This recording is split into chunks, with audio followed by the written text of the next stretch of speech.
In today's video, I'll be sharing 5 essential watercolor techniques that every beginner should have in their arsenal. In order to cover these techniques, we will be painting this lighthouse scene of Ponce Inlet in Florida.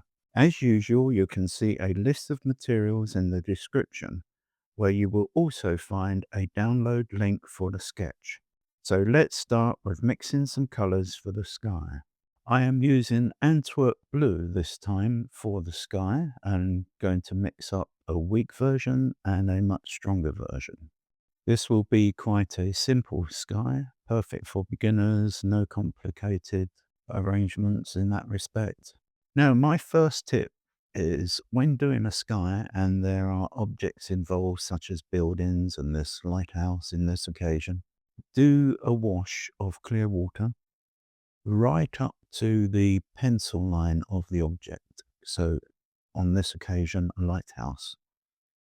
And you can use your mop brush to start with and then drop down to a smaller brush with a nice fine point. This is a number 12, so it carries quite a lot of moisture and still has a good point. This is a Utrecht brush. So I've laid down that water right up to the pencil line of the lighthouse. You will find that is a very useful first tip for painting watercolors. If you hadn't done that, it will be much harder to get accuracy up to the lighthouse. And so just bring that down along the sides, and you can come right down into the tops of what will be the line of trees at the bottom there. So don't worry, there's going to be lots of pigment over those. Coming over a little bit will not cause any issues at all. And it would also help prevent having a hard line at the tree area. So once you've laid down that first wash, still wet in wet, lay down the stronger version, starting as always at the top of the paper and letting it work down. And once again, remind you that my board is at an angle. It is sloped from top to bottom. Something like 25 degrees, somewhere around there, will be sufficient. That way, the pigment slowly moves down the paper instead of collecting here and there in little puddles and so forth. So you are maintaining control. And then I'm just strengthening up some more.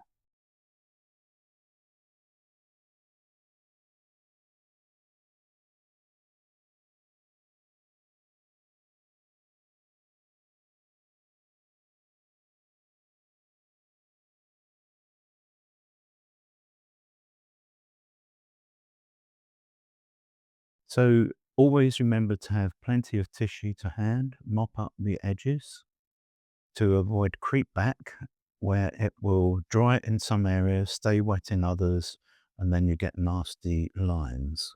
Use your hair dryer to dry off as usual, and it dries much lighter. Now I'm mixing up some light red for the lighthouse, and I'm going to add some scarlet lake to it. And once again, we got a weaker version and a much stronger version. And then because I'll be wanting some shadow, I've got some Antwerp blue with light red at the bottom as well.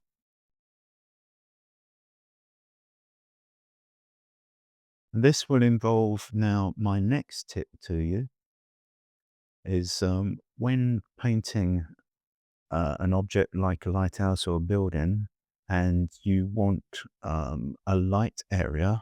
So on this occasion, the sun is on our left, casting shadow to the right. What we will be doing is laying down some water, clear water, on the light side so that the pigment that we have on the right side will run into it. And here we go, now laying down some clear water and letting those fuse together. It will soon be even darker still on the right-hand side, so that light side will be emphasized even more.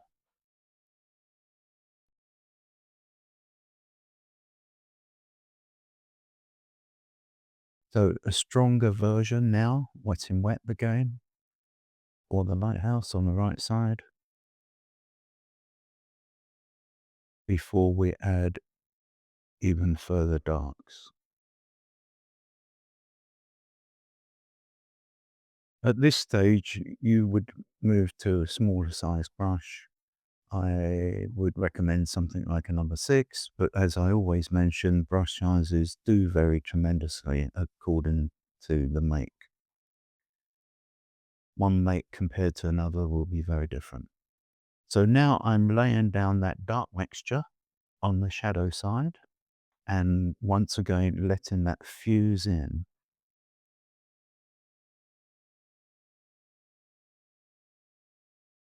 As necessary, you strengthen up. Bear in mind again that everything will dry lighter. Laying down water again on the light side, letting them fuse together. You can see that it did dry light, and we can certainly see the sun catching the left-hand side. The caps on these lighthouses are often a very dark color, almost a black. And as always, I like to mix my dark color up from my primary colors rather than using something like a lamp black directly from the tube, because I find that if you do that, that color jumps off the page. It looks foreign, but it's much more harmonious when you mix the color up yourself. And it has variation, it has value, um, because it will, rather than be one matte color, it will have some variation, some nuance to it, which is much better. I'm using a much smaller brush for the railings at the top of the lighthouse and so forth, that you'll see, that will be more evident after a little bit for that detailed area. And we do have the light from the sky visible from the part of the lighthouse that shines the light out. And so that's why, another reason why we were able to totally paint the sky over that area. Here we are now just putting in some of the structure in that area. So it's coming together quite nicely. And I would mention that this Ponce Lighthouse in Florida that I'm painting is from recommendations that have been made on our channel. People said, how about tackling certain subjects, which we do encourage and we do read them. And if I can, I will paint that particular subject. So please do not be afraid to make suggestions, and we'll see if we can do that for you. So now I'm just strengthening up the darker side of the lighthouse. So it's just a case of building up.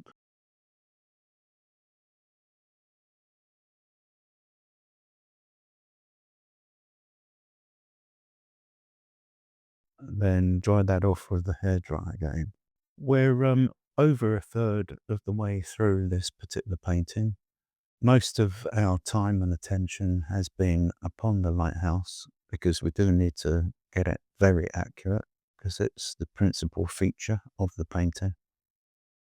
But you'll see that the rest comes together much more quickly.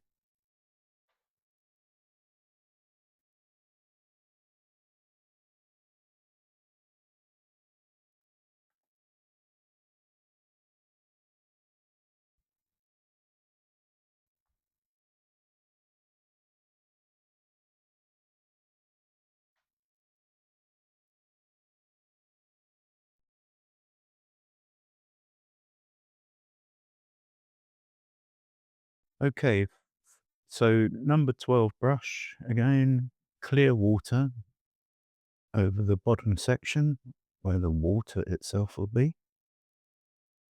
And then you'll go into your blue mixture, the light blue, start at the bottom and gradually bring that up, wet in wet process.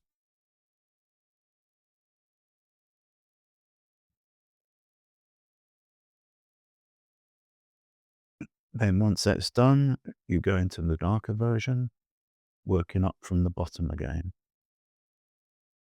so that it gets lighter and lighter in the distance.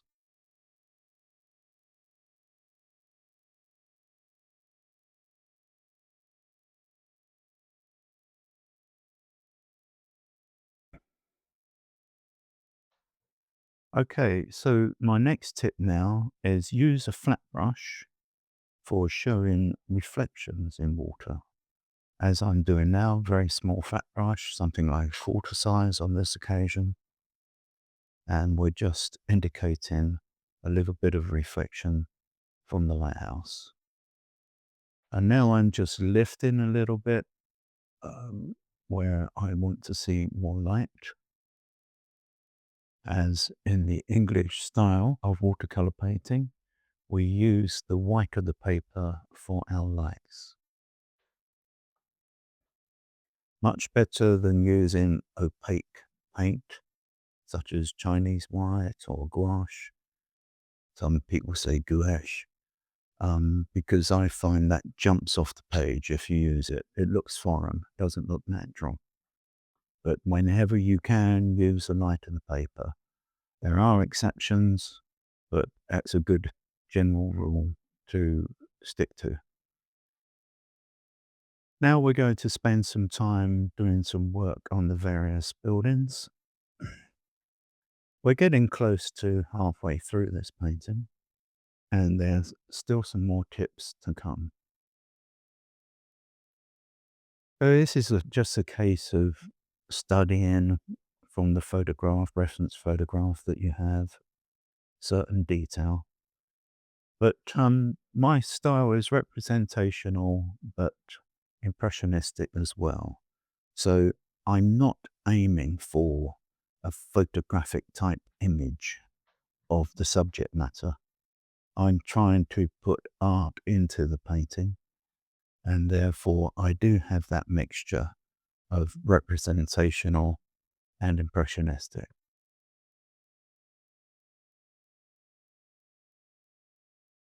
So a fair bit of detail at this stage, and we'll come on a little bit later to various boats and various objects at the quay there, and we'll soon be able to do the background trees. Once again, you'll see that I am using the negative painting technique where I have painted around certain structures, so that I can then use the white of the paper. And that negative painting technique is also used if you've already laid down a color and then you want to paint around that color. That would also create a negative painted situation. Now I'm mixing up some green for a greenery. I put some Indian yellow together with the Antwerp blue, and then at the top, I've got what will be a lighter version of that. So a lighter version and a darker version. And then you can use something like your number 6 brush. And this is my next tip. Remember, where possible, to do underpainting. So underpainting would be where you're painting at first something light, and eventually you'll be adding darks. But that is your underpainting. And when we add the darks, we'll be wanting here and there some of the light to show through. So this is especially so when painting trees, bushes, etc. in the landscape. I'm painting around where the masts will be coming up, as you can see. So at this stage, because there are some very delicate areas where we want to be careful, etc., not go over certain objects, you may find it easier here and there to use an even smaller brush or one with a much better point to it.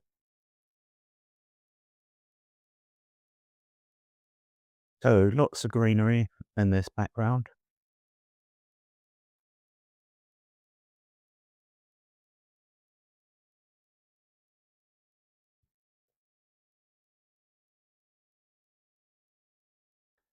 And when we have completed this part, you have options. You could either go straight into the slightly darker version next, whilst it's still wet, or sometimes you would dry it off first with the hairdryer before laying down the darker greens. It's worth experimenting with both of those different processes and see what effects you get on what you feel most suited to. But on this occasion, I think we can continue with laying down some of the darks whilst the first wash is wet, the underpainted.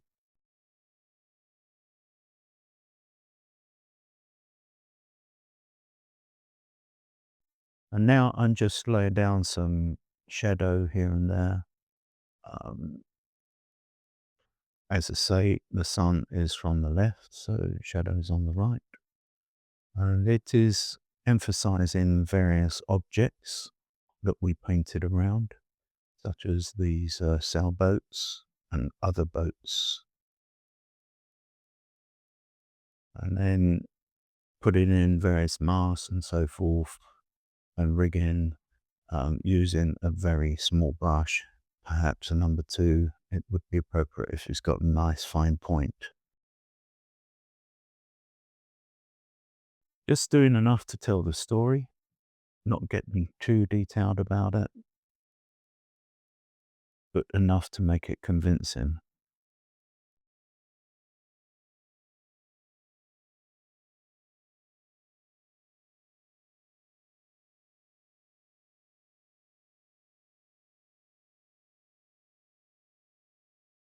We are quite a good way through the painting. We'll soon be about 2/3 through. Now, I do keep the paper um, at this position throughout the tutorial so that you can properly see what's going on rather than twisting it, turning it, and so forth. But at home, when you're painting subjects like this, apart from when you do the wet in wet washes like the sky and water, and where you want to keep the paper in that one position for the paint to run down, etc. Apart from that, you could, of course, choose to twist the paper around and so forth if you find it easier to paint certain objects and around certain objects.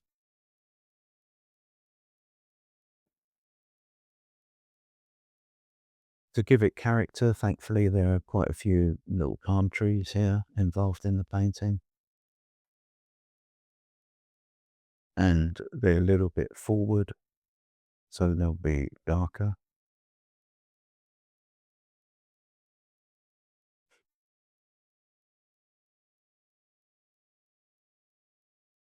So I'm just doing enough to make it convincing. It's not meticulous detail. We'll add some further darks later to strengthen some of those trees.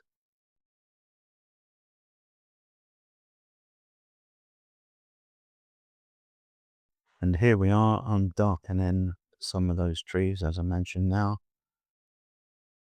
What you can do on your palette, as I have done, is use the middle section of your palette like this, or a different well that you have, to put to hold your stronger versions of different colors. Here I've just mixed it up in the middle there between the different wells.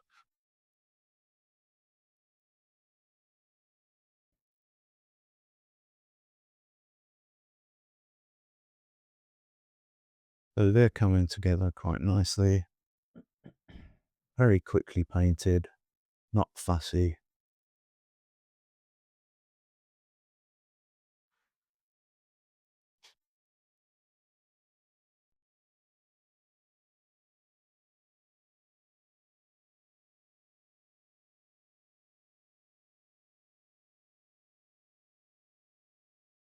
And then I'm going to use the scraping technique.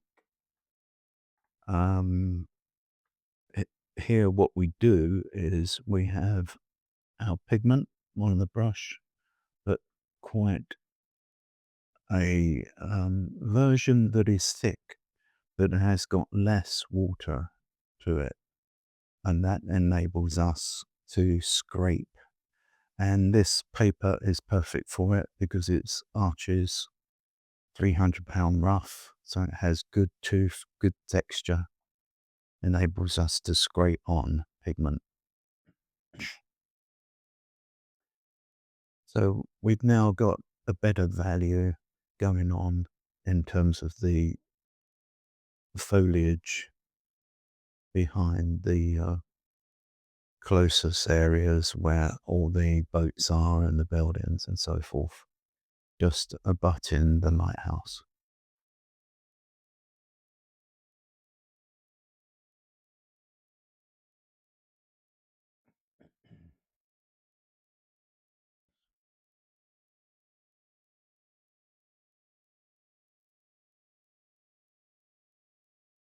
So now I would just here and there strengthen up the various objects um, alongside the key there, um, and give a little bit of variation of color here and there and so forth.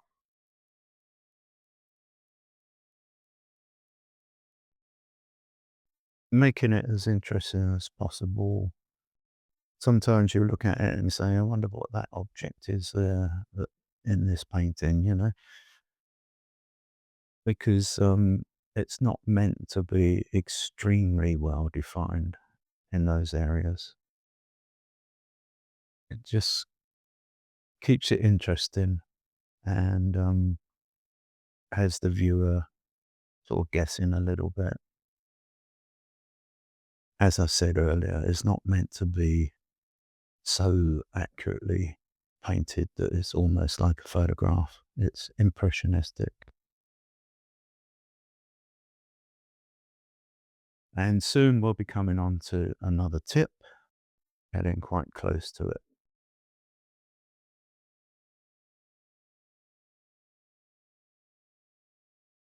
There I laid down some colour and then I washed it out a little bit with some clear water to get to avoid harsh lines.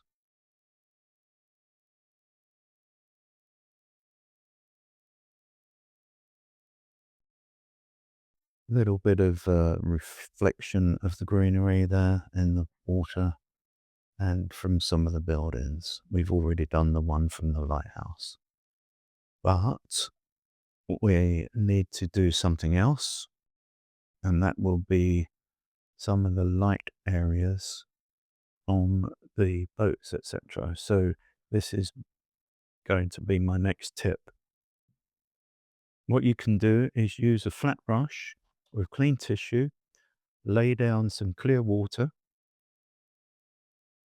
lay that down, and whilst it's wet, you can lift with the tissue.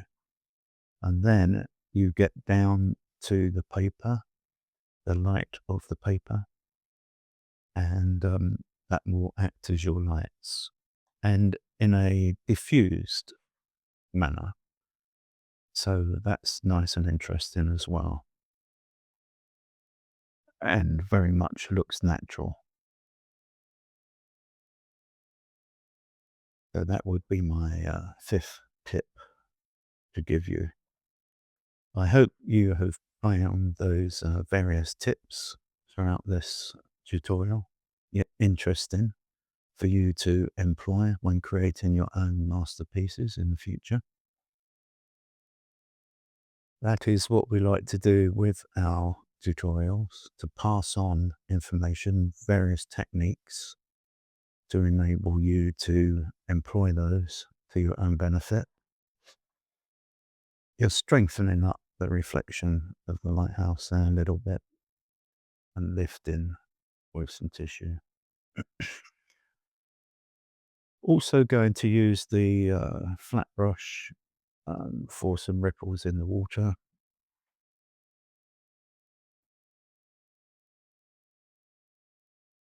And this helps give a little bit of dimension, helps it look more realistic. And I won't overdo it with them. You can just add too many. And remember, as they go into the distance, they're much thinner and lighter. That's why you start at the bottom, the foreground area, and only use what's on your brush, because as you paint upwards, it will get thinner. And there we are, completed painting the Ponce Inlet Lighthouse in Florida with all those 5 tips. I hope you found that useful, and I look forward to seeing you next time.